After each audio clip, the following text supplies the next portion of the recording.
welcome to Universal Studio. Ayan, naka-line up na kami dyan.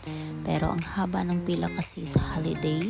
Ayan, nakapasok na kami at naghahanap kami kung saan kami unang magra-rides. Pero yung nauna naming na-rides is napaka-easy lang, is simple. At ayan, naglalakad kami kung saan kami pupunta. Pupunta pa lang yan ng Transformer at ayan.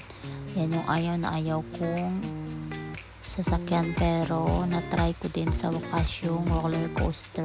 Ayan. At ayan na naman yung pagkatapos namin ng mami is yan, pumasok kami dyan. At napaka-simple lang din ng rides. Walang sigawan yung nangyari, pero worth it ang lahat.